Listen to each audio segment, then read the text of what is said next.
Hello friends, welcome back to my YouTube channel. মই অনুৰাগ শৰ্মা আপোনালোক সকলোকে পুনৰবাৰ স্বাগতম জনাইছো মোৰ YouTube চেনেলটোলৈ। আজি মই আপোনালোকৰ সন্মুখত এটা নতুন ভিডিঅলৈ উপস্থিত হৈছো আৰু আজিৰ ভিডিঅত মই আপোনালোকৰ সৈতে শ্বেয়াৰ কৰিম ডিসকাস কৰিম অসম লোক আয়োগ আসাম পাব্লিক সাৰ্ভিস কমিশনৰ যোনটো ইন্সপেক্টৰ অফ লিগেল মেট্ৰলজিৰ পোষ্ট ওলাইছিলে food public distribution and consumer affairs department government of Assam তাৰ আজি আমি ডিসকাস কৰিম স্যালাৰি ওয়াৰ্ক প্ৰোফাইল আৰু কেৰিয়াৰ প্ৰগ্ৰেছন ঠিক আছে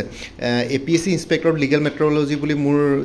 YouTube চেনেলত এটা প্লেলিষ্ট ক্ৰিয়েট কৰি থোৱা আছে সেই প্লেলিষ্টৰ লিংকটো এই ভিডিওৰ ডেসক্ৰিপচনত আপোনালোকে পাই যাব সেই প্লেলিষ্টত গলে এই পৰীক্ষাটোৰ লগত জড়িত সকলো ধৰণৰ ইনফৰমেটিভ ভিডিওস পাই যাব like previous year question papers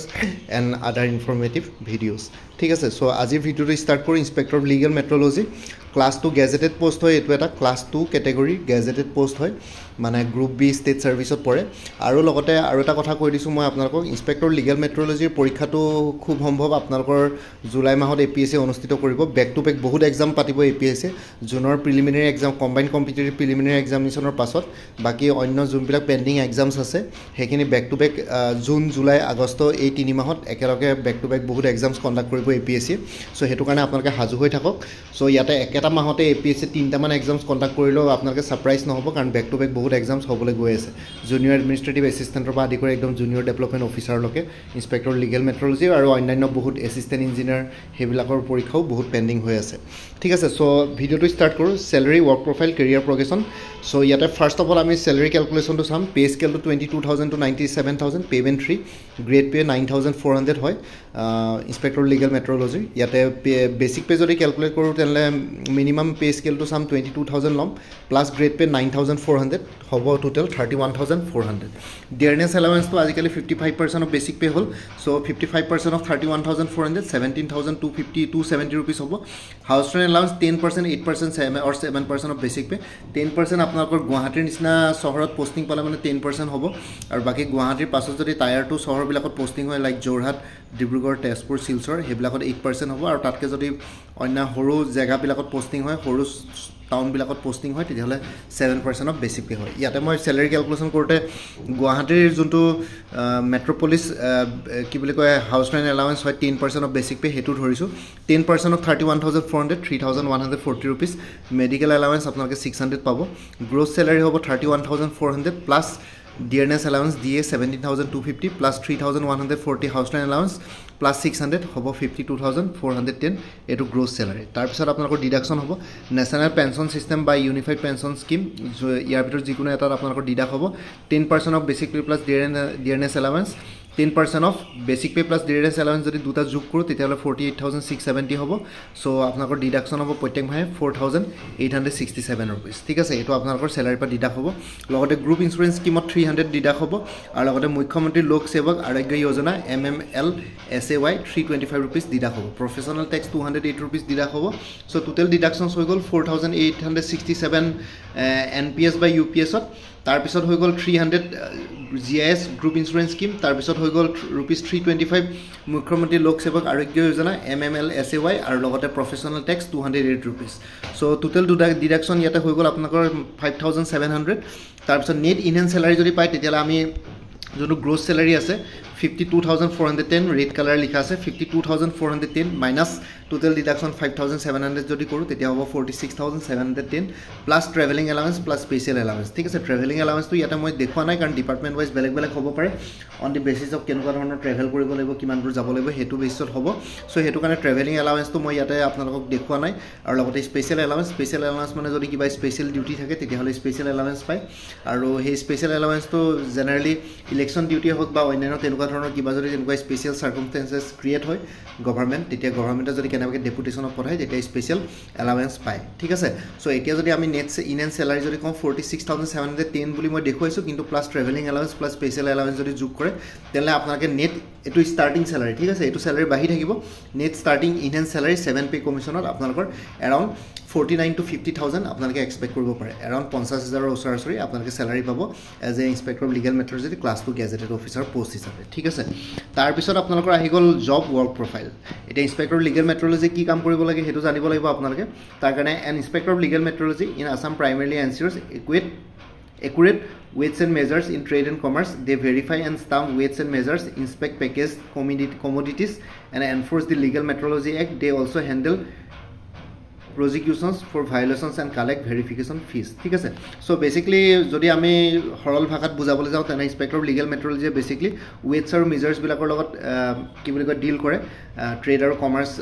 এষ্টাব্লিশমেন্ট বিলাকৰ লগত তেওঁলোকে যোনখিনি কমোডিটিছৰ লগত ট্ৰেড আৰু কমাৰ্চ কৰা হয় যোনবিলাক বিজনেছ এষ্টাব্লিশমেন্ট আছে সেইবিলাকৰ ওয়েটস আৰু মেজাৰ্স বিলাক তেওঁলোকে ভেৰিফাই কৰে ষ্টাম্প কৰে ঠিক আছে ইন্সপেক্ট কৰে পেকেজ বিলাক কমোডিটিছৰ যে ঠিকে আছে নে কৰবাত যদি পেকেজটো যদি ধৰক এটা সাপোজ মই ফৰ এক্সাম্পল এটা চাউলৰ বস্তা আছে তাতে 25 কেজি লিখা আছে কিন্তু আপোনালোকে মেজাৰ কৰি গম পালে হেতু যদি ভালকে ওয়েট কৰে তেতিয়াহলে গম পাব 25 কেজি পেকেটটো লিখা আছে কিন্তু কোনবাই হয়তো হেতু ম্যানিপুলেট কৰিছে যোনটো বিজনেছে বিক্ৰী কৰি আছে সেই বিজনেছ এষ্টাব্লিশমেন্টটো ম্যানিপুলেট কৰি 25 কেজিৰ জায়গা 22 কেজি হে মানুহক 25 কেজিৰ দাম লৈ পেলাই 22 কেজি বিক্ৰী কৰি আছে সো হেতু ক্ষেত্ৰত ইন্সপেক্টৰ অফ লিগেল মেট্ৰলজি ইন্সপেক্ট কৰি পেলাই সেইখিনি বস্তু তেওঁলোকৰ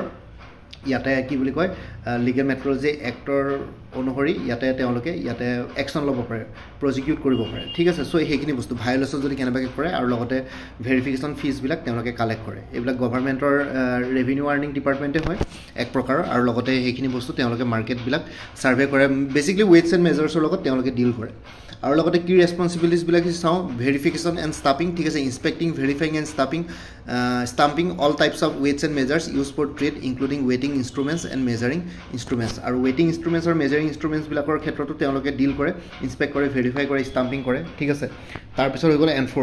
enforcing the provisions of the legal metrology act and rules including inspecting packages commodities ensuring accurate quantities and taking action against violation ঠিক আছে legal metrology act আৰু rules বিলাক তেওঁলোকে provisions বিলাক enforce কৰে আৰু লগতে ইন্সপেক্ট কৰে পেকেজ commodities বিলাক আৰু লগতে accurate quantities আছে নে নাই আৰু লগতে কোনবাই যদি ভায়োলেট কৰিছে এইবিলাক বস্তু তেলে action ল'ব পাৰে against them ঠিক আছে prosecution registering prosecution cases against offenders for violation of the legal metrology act or laws legal metrology act or laws বিলাক কোনবাই যদি ভায়োলেট কৰে কোনবা ট্ৰেড বা বিজনেছ এষ্টাব্লিশমেন্টে কমাৰ্চ এষ্টাব্লিশমেন্টে তেতিয়ালে তেওঁলোকে ইয়াৰ ক্ষেত্ৰত প্ৰজিকিউট কৰিব পাৰে বা অফেন্ডাৰ্স বিলাকৰ এগেইনষ্ট কেसेছ ল'ব পাৰে under legal metrology act and rules consumer protection consumer conducting surprise inspections and raids to prevent malpractices like inaccurate weights and measures and overcharging ঠিক আছে তেওঁলোকে সারপ্রাইজ ইন্সপেক্ট কৰে পটকে কেতিয়াবা দোকানত আহি যায় খবৰ নিদিয়াকে পটকে মালপ্ৰেক্টিসেছ বিলাক তেওঁলোকে কি বুলি কয় হেৰি কৰে মানে বস্তুবোৰ চেক কৰে তাৰ পিছত যদি কেনেবাকে যদি ভায়োলেট কৰিছে তেতিয়ালে হেবোৰ তেওঁলোকে বিজনেছ এষ্টাব্লিশমেন্টৰ এগেইনষ্টে একচন লয় Revenue collection collecting revenue verification fees and depositing them into the treasury so government treasury verification fees bila তেওঁলোকে কালেক্ট কৰি পেলাই ডিপোজিট কৰে এটো revenue collection department হয় এক প্ৰকাৰ আৰু লগতে awareness ঠিক আছে participating in awareness programs and campaigns to educate consumers and traders about their rights and responsibilities under the legal metrology act ঠিক আছে ইয়াতে এনেকুৱা নহয় যে অকল ট্ৰেডাৰ্স বিলাকৰ এগেইনষ্টে কাম কৰিব ট্ৰেডাৰ্স খিনিক আৰু লগতে কনজিউমাৰ্স খিনিক যোনবিলাক মানুহে কনজিউমাৰ্স মানে কি যোনবিলাকে প্ৰডাক্ট বিলাক ইউজ কৰিব কনজিউম কৰিব তেওঁলোকৰ ক্ষেত্ৰতো আৰু লগতে যোনখিনি প্ৰডাক্ট বিলাকৰ বিজনেছ কৰিব ট্ৰেড কৰিব তেওঁলোকৰ ক্ষেত্ৰতো লিগেল মেট্ৰলজি এক্টৰ অনুসৰি গুটে ৰাইটস এণ্ড ৰেসপন্সিবিলিটিজ বিলাক তেওঁলোকক সেইখিনি বস্তু এডুকেট কৰা বা এৱাৰনেছ প্ৰগ্ৰাম বিলাকত পাৰ্টিসিপেট কৰা বা কন্টাক্ট কৰা হেবিলাক তেওঁলোকৰ ডিউটি এডিশনাল ডিউটিজ হিচাপে maintaining records and registers related to verification inspection and enforcement activities so তেওঁলোকে ৰেকৰ্ডছ আৰু ৰেজিষ্টাৰ্ছ বিলাক তেওঁলোকে মেইনটেইন কৰে ভেৰিফিকেশ্যন ইন্সপেকশ্যন আৰু এনফোৰ্সমেন্ট এক্টিভিটিজৰ আৰু লগতে assisting in the formulation and implementation of policies related to legal মেট্ৰলজিৰ পলিচিজ বিলাক ফৰ্মুলেট আৰু ইমপ্লিমেন্ট কৰা তেওঁলোকে এসিস্ট কৰে any other disputes any other duties assigned by the superior officers আৰু কোনবাই যদি কোনবা তেওঁলোকৰ superior officer যদি বেলেগ কিবা ডিউটি দিয়ে এইবিলাক ডিউটিৰ বাহিৰে তেতিয়াও হেখিনি বস্তু ক্যাৰি আউট কৰে ঠিক আছে লিগেল মেট্ৰলজি এক্টৰ অধীনত আৰু লিগেল মেট্ৰলজি মানে এখিনি ক্যাৰি আউট কৰে লিগেল মেট্ৰলজি এক্টৰ কথা কৈছে the legal metrology act 2009 is the primary law under which inspectors of legal metrology operate legal metrology act 2009 ৰ আন্ডাৰত প্ৰাইমাৰী ল হয় এটো এটা যোনটোৰ আন্ডাৰত legal metrology inspector of legal metrology খিনিয়ে অপাৰেট কৰে ডিউটিজ ক্যাৰি আউট কৰে it aims to ensure accuracy in weights and measures prevent unfair trade practices and protect consumer interest ঠিক আছে ইয়াতে ওয়েটস এণ্ড মেজাৰ্ছ বিলাক একুৰেট হয় না হেতু এনশ্যোৰ কৰে এই actor under legal metrology act 2009 লগতে আনফেয়াৰ ট্ৰেড প্ৰেক্টিসেছ বিলাক প্ৰিভেন্ট কৰে যাতে কনজিউমাৰ বিলাকৰ ইন্টাৰেষ্ট বিলাক প্ৰটেক্ট হয় আৰু লগতে ট্ৰেডাৰ্স বিলাকে যাতে ডিসিপ্লিন আৰু প্ৰপাৰ এই ইন্সপেক্টৰ লিগেল মেট্ৰলজি এক্টখন ফলো কৰি পেলাই গুটেখিনি বস্তু ট্ৰেড এণ্ড কমাৰ্চ তেওঁলোকে কৰে the act covers various aspects including verification stamping inspection and enforcement ঠিক আছে আৰু এই যোনখন এক্ট আছে সেইখনে ভেৰিয়াছ এসপেক্টস কভাৰ কৰে লাইক ভেৰিফিকেশ্যন ষ্টাম্পিং ইন্সপেকশ্যন আৰু এনফোৰ্সমেন্ট ঠিক আছে আৰু legal metrology inspector legal metrology বিলাকে দোকানে গৈ পেলাই বা ট্ৰেড এষ্টাব্লিশমেন্ট বিলাকত গৈ পেলাই ভিজিট কৰি পেলাই ইন্সপেক্ট কৰে কেতিয়াবা অকলেও যাবলগীয়া হয় কেতিয়াবা এজন দুজন লগত টিম থাকে এসিস্ট্যান্ট ইন্সপেক্টৰ ইনস্পেক্টৰ থাকিব পাৰে বা কোনোবা তেনেকুৱা থাকিব পাৰে ঠিক আছে এচিষ্ট কৰে তেনেকৈ 2জন 3জনকৈ টিম লৈ পেলাই বজাৰবিলাকত আপোনালোকে কেতিয়াবা দোকানত দেখিব পাৰে ঠিক আছে যিকোনো ডিষ্ট্ৰিক্টতে আপোনালোকে দেখিব পাৰে ইনস্পেক্টৰ অফ লিগেল মেট্ৰলজি মানুহ আৰু ডিষ্ট্ৰিক্ট কমিশ্যনৰ আণ্ডাৰত তেওঁলোকে অপাৰেট কৰে তেওঁলোকৰ নিৰ্দিষ্ট এটা ডিপাৰ্টমেণ্ট থাকে কিন্তু ডিপাৰ্টমেণ্টবিলাকৰ প্ৰত্যেকখন ডিষ্ট্ৰিক্টৰ সকলো ডিপাৰ্টমেণ্টৰ আটাইতকৈ হেডজন হ'ব ডিষ্ট্ৰিক্ট কমিশ্যনাৰৰ আণ্ডাৰত গোটেইবিলাক ডিপাৰ্টমেণ্টে পৰে চ' সেইটো কাৰণে ডিষ্ট্ৰিক্ট কমিশ্যনাৰেও ইনস্পেক্টৰ লিগেল মেট্ৰলজি বা লিগেল মেট্ৰলজি ডিপাৰ্টমেণ্টৰ পৰা হেল্প আৰু এছিষ্টেঞ্চ ল'ব পাৰে এনেকুৱাবিলাকৰ ক্ষেত্ৰত ঠিক আছে চ' এইখিনি হৈ গ'ল এতিয়া আমি আহিলোঁ কেৰিয়াৰ প্ৰগ্ৰেশ্যনৰ ওপৰত ইনস্পেক্টৰ লিগেল মেট্ৰলজি হিচাপে জইন কৰিলে আপোনালোকৰ কেৰিয়াৰ প্ৰগ্ৰেশ্যনটো কেনেকুৱা হ'ব চ' প্ৰথম পষ্টটো হ'ল ইনস্পেক্টৰ অফ লিগেল মেট্ৰলজি আপোনালোকে স্ক্ৰীণত দেখিছে তাৰপিছত ইনস্পেক্টৰ লিগেল মেট্ৰলজিটো ক্লাছ 2 গ্ৰেড 2 পষ্ট হয় তাৰপিছত ক্লাছ 2ৰে গ্ৰেড 2 কেটেগৰী ঠিক আছে যদি পে স্কেলটো চাওঁ তাৰপিছত এটা প্ৰমোশ্যন পালে এছিষ্টেণ্ট কণ্ট্ৰল অফ লিগেল মেট্ৰলজি হ'ব সেইটো ক্লাছ 2 পষ্টে হয় ক্লাছ 2 গেজেটেড পষ্টে হয় ক্লাছ 2 গ্ৰেড 1 অকণমান গ্ৰেড পেটো বাঢ়ি যায় ইয়াতে তাৰপিছত হৈ গ'ল নেক্সট হৈ গ'ল ডেপুটি কণ্ট্ৰলাৰ অফ লিগেল মেট্ৰলজি সেইটো ক্লাছ 1 গ্ৰেড 2 পষ্ট হয় ইয়াতে আপোনালোকৰ পে স্কেলত 12,700 গ্ৰেড পে মান হয়গৈ তাৰপিছত joint controller of legal metrology class 1 grade 1 আৰু কণ্ট্ৰলাৰ অফ লিগেল মেট্ৰলজিটো লিগেল মেট্ৰলজি ডিপাৰ্টমেণ্টৰ আটাইতকৈ হায়েষ্ট পষ্ট হয় এইটো কণ্ট্ৰলাৰ অফ লিগেল মেট্ৰলজিটো বেছিকলি আপোনালোকে ইনস্পেক্টৰ লিগেল মেট্ৰলজি জইন কৰি পেলাই হ'বগৈ নোৱাৰে কণ্ট্ৰলাৰ অফ লিগেল মেট্ৰলজি পষ্টটো জেনেৰেলি ACS আৰু IS অফিচাৰবিলাকৰ ক্ষেত্ৰত ৰিজাৰ্ভ থাকে আপোনালোকে ইনস্পেক্টৰ লিগেল মেট্ৰলজি হিচাপে জইন কৰি highest promotion joint controller of legal মেট্ৰলজিলৈকে যাব পাৰে কিন্তু কণ্ট্ৰল অফ লিগেল মেট্ৰলজিটো সদায় ACS বা IS অফিচাৰকে ইয়াতে দিয়া হয় সেইটো কাৰণে ACS বা IS বিলাক চিভিল মানে হায়াৰ চিভিল ছাৰ্ভিচেছ বুলি কোৱা হয় চ' তেওঁলোকৰ প্ৰত্যেকটো ডিপাৰ্টমেণ্টৰে যেতিয়া হায়েষ্ট পজিশ্যনটো হয় তেতিয়া ACS বা IS অফিচাৰকে এজাইন কৰা হয় ডেপুট কৰা হয় যিকোনো ডিপাৰ্টমেণ্টত চ' এওঁলোকৰ এতিয়া ইউনিভাৰ্চেল ছাৰ্ভিচ ৰুলছ ফ'ল' কৰে ACS আৰু IS বিলাকে যিকোনো ডিপাৰ্টমেণ্টত গৈ পেলাই তাৰে ডিপাৰ্টমেণ্টত কাম কৰিব পাৰে তেওঁলোকৰ আণ্ডাৰত চব ডিপাৰ্টমেণ্টে পৰে চ' সেইটো কাৰণে এইটো একচুৱেলি সেইকাৰণে কোৱা হয় এইটো এটা কি বুলি কয় তেওঁলোকৰ কিছুমান এক্সট্ৰা পাৱাৰ থাকে যোনবিলাক অন্য ডিপাৰ্টমেণ্টত নাথাকে ঠিক আছে আৰু লগতে ইনস্পেক্টৰ লিগেল মেট্ৰলজি হিচাপে আপোনালোকে মিনিমাম 7.5 ইয়াৰ্ছ চাকৰি কৰাৰ পিছত আপোনালোকে ডিপাৰ্টমেণ্টেল এক্সাম দিবৰ কাৰণে কোৱালিফাই হয় ডিপাৰ্টমেণ্টেল এক্সাম দি পেলাই লগতে ছাৰ্ভিচ পাৰফৰ্মেঞ্চবিলাক চাই পেলাই ভেৰিফাই কৰি পেলাই স্ক্ৰুটিনি কৰি পেলাই আপোনালোকৰ assistant control of legal metrology হিচাপে প্ৰমোশ্যন দিব পাৰে তাৰপিছত assistant control of legal metrology হিচাপে আপোনালোকে মিনিমাম 5 বছৰ থাকিবলগীয়া হয় তাৰপিছত ডেপুটি কণ্ট্ৰল অফ লিগেল মেট্ৰলজিলৈ প্ৰমোশ্যন পাব পাৰে আৰু প্ৰমোশ্যন পাবৰ কাৰণে আপোনালোকে ডিপাৰ্টমেণ্টেল এক্সাম দিবই লাগিব প্ৰত্যেকটো ডিপাৰ্টমেণ্টতে এনেকুৱা নহয় আপোনালোকক কেইদিনমান চাকৰি কৰাৰ লগে লগে কেইবছৰমান চাকৰি কৰাৰ লগে লগে চিনিয়ৰিটি বেছত প্ৰমোশ্যন দি দিব তেনেকুৱা ডিপাৰ্টমেণ্টেল এক্সামছ কিছুমান থাকে সেইবিলাক আপোনালোকে মেণ্ডেটৰিলি ক্লিয়াৰ কৰি যাব লাগিব তাৰপিছত deputy control of legal metrology হিচাপে আপোনালোকে 3 to 4 ইয়াৰ্ছ থকাৰ পিছত joint control of legal metrology হিচাপে প্ৰমোশ্যন পাব পাৰে এইটো মই মিনিমাম কথা কৈছোঁ ইনস্পেক্টৰ লিগেল মেট্ৰলজি হিচাপে মই কৈছোঁ যে আপোনালোকে মিনিমাম 7.5 ইয়াৰ্ছ চাকৰি কৰিব লাগিব কিন্তু সেই মিনিমামটো সেইটো মিনিমাম মেক্সিমাম সেইটো 7.5 ইয়াৰ্ছটো গৈ পেলাই আজিকালি 12 to 13 ইয়াৰ্ছ হৈ যায়গৈ তাৰপিছত এছিষ্টেণ্ট কণ্ট্ৰল অফ লিগেল মেট্ৰলজি মই 5 বছৰ মিনিমাম কৰিব লাগিব কৈছোঁ সেই 5 বছৰটো গৈ পেলাই আজিকালি 7.5 বছৰ বা 9 বছৰ 10 বছৰ পাই যায়গৈ ঠিক আছে চ' বেছিকলি কেতিয়াবা 20 বছৰত আপোনালোকৰ দুটামান প্ৰমোশ্যনহে হ'বগৈ পাৰে চ' তেনেকুৱা ধৰণৰ joint control of legal metrology হিচাপে হায়েষ্ট প্ৰমোশ্যন পাব বাকী কণ্ট্ৰল অফ লিগেল মেট্ৰলজিটো ACS বা IS অফিচাৰৰ কাৰণে আপোনালোকৰ ৰিজাৰ্ভ থাকে ঠিক আছে এইখিনি হৈ গ'ল আপোনালোকক মই আজিৰ ভিডিঅ'টোত আপোনালোকক জনালোঁ যে inspector of legal metrology career progression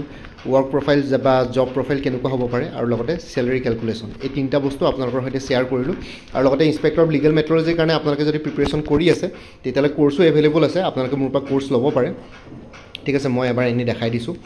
ইয়াতে মই অকণমান আপোনাক ইনস্পেক্টৰ লিগেল মেট্ৰলজি যোনখন জেনেৰেল ষ্টাডিজৰ পেপাৰ আছে তাৰ কাৰণে 249 ৰুপিছত এটা কোৰ্চ এভেইলেবল আছে আপোনালোকে যদি ইণ্টাৰেষ্টেড এইটো হোৱাটছএপ নম্বৰত মেছেজ কৰিব পাৰে 9706557851 MCQ ফৰ্মেটৰ কোৰ্চবিলাক আছে বাকী ছায়েন্সৰ পেপাৰকেইখনৰ মোৰ তাত কোৰ্চ নাপাব কিন্তু ছায়েন্সৰ বাহিৰে আপোনালোকে যদি জেনেৰেল ষ্টাডিজ পেপাৰখনৰ কাৰণে মেটেৰিয়েলছ লাগে মোৰ লগত যোগাযোগ কৰিব পাৰে বাকী আপকামিং এক্সামছবিলাকৰ কাৰণেও যদি প্ৰিপেৰেশ্যন কৰিছে লাইক APSC CC প্ৰিলিমিনাৰী আহি গ'ল 8 জুনত তাৰ কাৰণে এটা মক প্ৰেক্টিছ ছল্ভ পেপাৰ্ছ দুখন এভেইলেবল আছে জেনেৰেল ষ্টাডিজ আৰু CSET তাৰ কাৰণে 85 ৰুপিছত এভেইলেবল আছে হোৱাটছএপ কৰিব পাৰে এইটো নম্বৰ 9706557851 আৰু কাৰোবাক যদি কাৰেণ্ট এফেয়াৰ্ছ লাগে 2024-25 তেতিয়াহ'লে 99 ৰুপিছত এভেইলেবল আছে 9706557851ত যোগাযোগ কৰিব পাৰে আৰু কাৰোবাক যদি প্ৰিলিমিনাৰী মক প্ৰেক্টিছ ছল্ভ পেপাৰ্ছ দুখন প্লাছ কাৰেণ্ট এফেয়াৰ্ছ যদি লাগে 175 ৰুপিছত এভেইলেবল আছে এইটো নম্বৰত হোৱাটছএপ কৰিব পাৰে 9706557851 এইদৰেই 3.0 ফুল কোৰ্চ এভেইলেবল আছে 300ত হোৱাটছএপ কৰিব পাৰে 9706557851 ইনস্পেক্টৰ অফ লিগেল মেট্ৰলজিৰ ফুল কোৰ্চ এভেইলেবল আছে পেপাৰ 1 ইংলিছ আৰু আৰু পেপাৰ 2 কাৰেণ্ট এফেয়াৰ্ছ মেথমেটিক্স আৰু ৰিজনিং 99 ৰুপিছত এইটো নম্বৰটো হোৱাটছআপ কৰিব পাৰে 9706557851 APSC junior development officer full course available আছে 299ত এইটো নম্বৰ হোৱাটছআপ কৰিব পাৰে 9706557851 আৰু ইন্সপেক্টৰ অফ লিগেল মেট্ৰলজি কথা ক'লোৱে জেনাৰেল ষ্টাডিজৰ কোৰ্ছ এভেইলেবল আছে 249ত হোৱাটছআপ কৰিব পাৰে এইটো number APSC junior development junior administrative এছিষ্টেণ্টৰ ফুল কোৰ্ছ এভেইলেবল আছে 349ত phase 1 full course on general studies phase 2 general English plus precis writing ইয়াতে হোৱাটছআপ কৰিব পাৰে 9706557851 আসাম এগ্ৰিকালচাৰ ইউনিভাৰ্চিটিৰ যদি ফুল কোৰ্ছ বিচাৰিছে 299 ৰুপিছত এভেইলেবল আছে এইটো নম্বৰত হোৱাটছআপ কৰিব পাৰে 9706557851 APSC জুনিয়ৰ ইঞ্জিনিয়াৰ ফুল কোৰ্ছ এভেইলেবল আছে জেনাৰেল ষ্টাডিজ এণ্ড ইংলিছ গ্ৰামাৰৰ ওপৰত 249ত এইটো নম্বৰত হোৱাটছআপ কৰিব পাৰে 9706557851 APSC agriculture development officer full course available আছে জেনাৰেল ষ্টাডিজৰ ওপৰত 249ত এইটো নম্বৰত হোৱাটছআপ কৰিব পাৰে 9706557851 আপোনালোকে মোৰ পৰা কোৰ্ছ ল'লে কাৰেণ্ট এফেয়াৰ্ছবিলাক লাইফ টাইম পাই থাকিব তাৰ কাৰণে কোনো ফাৰ্ডাৰ পে'মেণ্ট কৰিব নালাগে জাষ্ট প্ৰত্যেক মাহৰ বিগিনিঙতে এটা ৰিমাইণ্ডাৰ মেছেজ দিলে হ'ল যে প্ৰিভিয়াছ মান্থ বা লাষ্ট মান্থৰ কাৰেণ্ট এফেয়াৰ্ছ লাগে এতিয়া বৰ্তমান কোৰ্ছ ৰুমত কাৰেণ্ট এফেয়াৰ্ছ 2024 ফুল ইয়েৰ মান্থ ৱাইজ আৰু 2025 এপ্ৰিললৈকে কভাৰ কৰা হৈছে মে' মাহটো জাষ্ট যোৱাকালি পৰহি শেষ হৈছে মে' মাহৰ কাৰেণ্ট এফেয়াৰ্ছখিনি এইটো মাহত আপোনালোকে পাই যাব আৰু এদিন দুদিন পাছত মে' মাহৰ কাৰেণ্ট এফেয়াৰ্ছখিনিও পাই যাব আৰু আগতে যদি মোৰ পৰা কোনোবাই কিবা কোৰ্ছ লৈছিলে এবাৰ জনাই দিব তেতিয়া আগৰ মেটেৰিয়েলছখিনি বাদ দি যোনখিনি নতুন মেটেৰিয়েলছ লাগিব সেইখিনি ল'লে হ'ল তেতিয়া প্ৰাইচটো অলপ কমি যাব কোনোবা যদি ইণ্টাৰেষ্টেড কেণ্ডিডেটছ আছে তেতিয়াহ'লে এই হোৱাটছআপ নম্বৰটো মেছেজ কৰি জনাওক 9706557851ত আপোনালোকক কোনটো কোৰ্ছ লাগে কোৰ্ছৰ কণ্টেক্টছখিনি শ্বেয়াৰ কৰিম লগতে পে'মেণ্টৰ লিংক দিম পে'মেণ্ট কৰাৰ লগে লগে গোটেই কোৰ্ছটো নিজৰ হোৱাটছআপত PDF ফৰ্মেটত পাই যাব ইয়াতে যোনটো হোৱাটছআপ নম্বৰ দি আছে এইটো অনুগ্ৰহ কৰি কল নকৰিব এইটো জাষ্ট হোৱাটছআপ মেছেজৰ কাৰণে এভেইলেবল কলৰ কাৰণে এভেইলেবল নহয় বাকী ভিডিঅ' ডেছক্ৰিপশ্যনৰ কমেণ্ট ছেকশ্যন চেক কৰক কোৰ্ছখিনি কথা আৰু এবাৰ উল্লেখ কৰিছোঁ লগতে মোৰ আৰু এটা চেনেল আছে অসম আইকিউ বুলি সেই চেনেলটোৰ লিংকটো এই ভিডিঅ'টোৰ ডেছক্ৰিপশ্যনত শ্বেয়াৰ কৰিছোঁ আপোনালোকে সেইটো চেনেলটো ছাবস্ক্ৰাইব কৰিব পাৰিব যাতে ভৱিষ্যতলৈ এনেকুৱা ধৰণৰ কম্পিটিটিভ এক্সামছবিলাক দিয়াৰ ক্ষেত্ৰত আৰু অলপ এক্সট্ৰা গাইডেঞ্চ পাই যায়